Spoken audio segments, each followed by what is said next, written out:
me, it is Sunday, May the 1st. May the 1st be with you. No, a couple of days until we can do that Star Wars joke. So, dram number 99. I actually remembered what dram number it was this time. So, 2 tonight, and obviously the next one is going to be quite a special one, because I can't believe I've even got this far.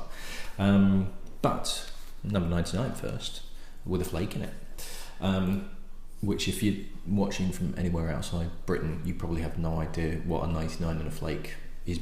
I'm referring to ice cream thing. So this tonight is Glen Scotia, because we did the Kilkerran yesterday. So I thought, why not knock the Campbeltown ones on the head, because it should be relatively easy to knock them off, because there's only 3 distilleries there. Now, Campbeltown is this peninsula, which I mentioned yesterday in Kilkerran, and it wasn't like the capital of Scotch whisky, but it was very, very highly regarded at the turn of the century. There was about 30, anywhere between 28 and 34 distilleries, up to the point where Prohibition in the US hit. And unfortunately, Prohibition pretty much killed the region. After Prohibition and the First World War, there was basically 2 distilleries that were left, Springbank and this one, Glen Scotia. Now, this one here was very kindly donated by Kirsty and Stuart at Whisky Corner. Here's a picture of the 2 of them now. Fantastic pair they are. And very, very grateful to them for sending this, because I keep forgetting that Glen Scotia was a Springbank distillery, was a Campbeltown distillery. Springbank is the one that kind of, if you say Campbeltown, most whiskey drinkers will go Springbank, and this is the one that kind of gets left behind. And obviously Kilkerran is new and kind of making its way into the market.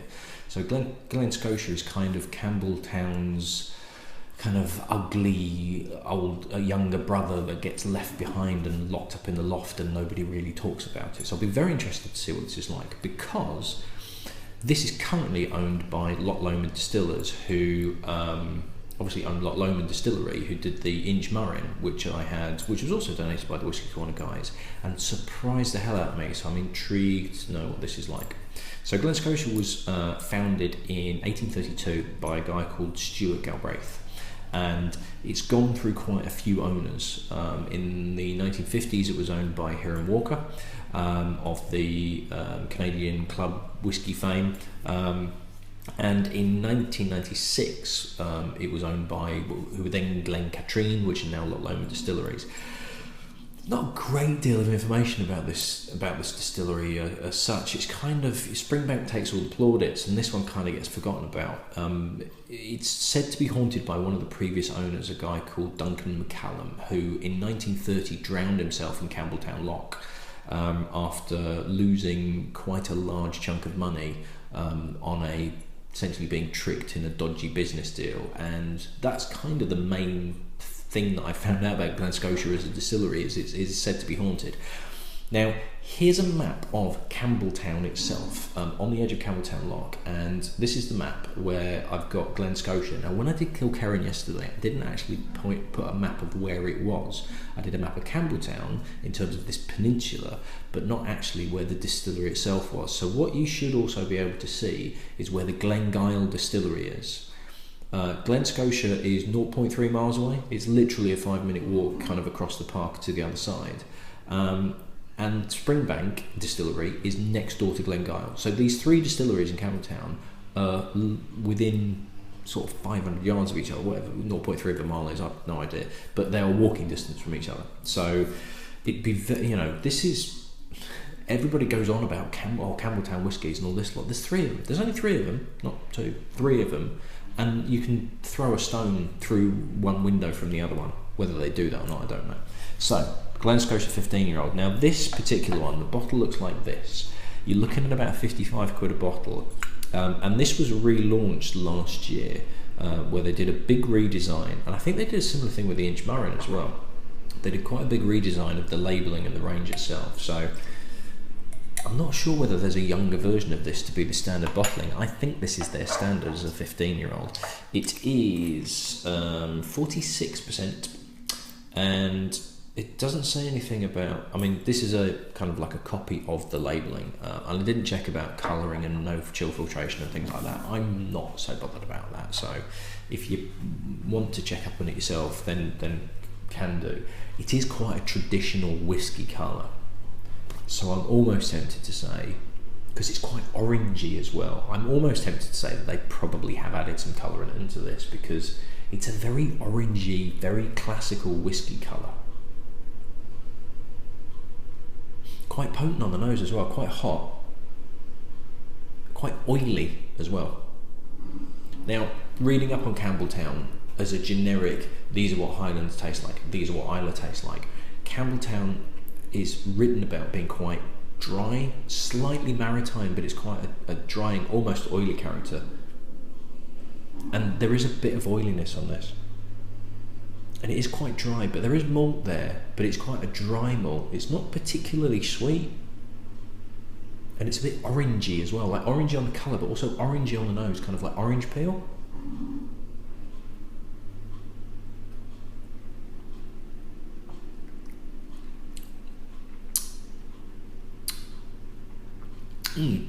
Definite orange peel, quite fresh, almost a little bit kind of sea salty. Not overly so. It's not like massively coastal and maritime or anything like that. There is a slight element of Old Pulteney in this, though.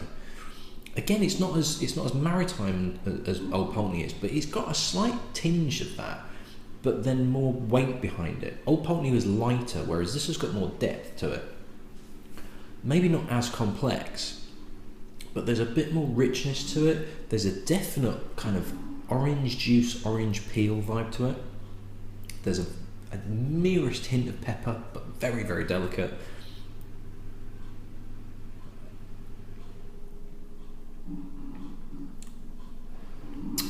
Would probably go quite well with a cigar, actually, because it's got a decent sweetness. There is a bit of juiciness to it, and it's definite orange juice. That's really what I'm picking up. But there's a very, very subtle smokiness to it that would probably support a cigar. It's just lacking something. There's something missing. There's something right in the middle that's missing, because the finish is pretty decent. The sweetness is there. I think what I'm missing from it is like a sherry sweetness oomph, just to lift everything up in the middle. It sort of starts quite nice. There's a little bit of heat from the alcohol. This oranginess kicks through, and then it all kind of collapses a little bit, and then the finish, it raises up again. And it lifts a little bit, and there's a little bit of smoke, but there's just kind of like this slump in the middle where it's just kind of a bit, it's just lacking something, which is a shame, because it's actually a pretty decent whiskey. It's got some good character in there, it's got some different types of flavours, and they're all marrying together pretty well. There's just something missing from it. Now, it's a 15-year-old, so I don't know whether something like a 12 might lift everything up, or maybe it's just a bit too tight. And anything older is probably just going to, with it already kind of losing something, even more age, like an 18 or a 21-year-old, might become even more, like, weaker, for want of a better word.